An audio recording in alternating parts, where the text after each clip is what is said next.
In this video, I'm going to take you through my flow diagram for my story, and we're going to talk about a couple of tips and tricks in terms of creating some story flow for you to get this into your game. Just a note here, just a caveat that if you're into game design, this is a great opportunity to flex your muscles. If this is not your thing, not a problem at all. Just do the minimum, just do enough so you understand the process, and then you can move on to the next part of the content, next part of the course. So let's jump in and talk about what I've created here. So we need a story flow. I'll show you how I've created my story flow. I've used draw.io. So if you go to your browser, draw.io. At the moment, this is a free to use, totally cool place to go. Hopefully it stays that way in the future, who knows? But for now, this is the way I've been doing it. You can save your diagrams to the cloud, to Google Drive, and I've got mine on my device. If I click there, it allows me to create a new diagram, which you might want to do, or you can open up my diagram. I'm going to share that with you in the resources against this lecture. And I'm going to open up my diagram now. It opens it up as an XML. It's the Steampunk Game Diagram. And you can see we've got all these flow charting tools, and then I've created some boxes for my story with some ending states and some flow throughout it. So feel free to create your own mechanism. You don't have to follow mine at all. You don't have to do this number of states. You don't have to do this number of choices. This is me just coming up with a few minutes of early gameplay that I could potentially extend the rest of my game onto. I start off in the top left and I have some branching choices for the player. I have some choices that lead down to this game over state and some choices which lead to these two different success states. And you can reach success from any point and you can reach game over from any point. So let me just show you a little bit how I've created things here. I've used a numbering system where I start with A1 and then when I make my choices, the top choice, so here I've got take them head on, rush the guards, that is A2, and the second choice here is A3. So in each instance, whichever choice I'm doing first is the first number. So over here where I've got A3 is going to lead to A4 and A5, the top choice is A4 and the next choice is A5. It gets a little bit messy if you decide, oh, you know what, maybe I should remove this or I should insert a new one. So your numbers might not become consecutive after a while if you're doing some edits to this flow, but so long as they stay in order. So if you wanted to insert something in between this outside hanger and emergency exit, you could call it A1B, for example. So there's a few ways to do it. There's no absolute, there's no right or wrong. I'm just showing you my particular system, but there's no perfect way, given that we're bringing information, we're bringing data from an external tool and bringing it into Unity.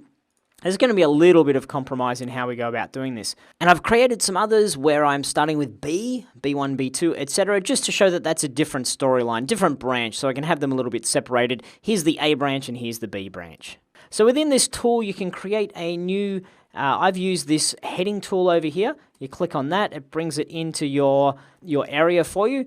Within this, you can change the name of the heading, or change the heading, I should say, so this room, and then you can change the text that you have in it. Here is our story, and then I always have some sort of, what do you want to do, and then 1 option and 2 options. So that's the general structure of how I've laid things out here.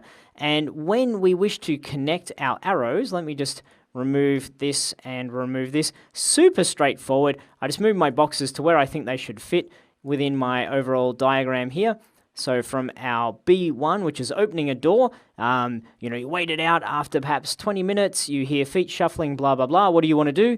Option number 1 is over here to B3. So you just mouse over, and when you see the green circle, you drag that and an arrow appears. We can drag it and click it over into this box over here. Likewise from here, green circle, drag over to there. And then I could move this around and the arrow is going to go where it still remain connected to the box there.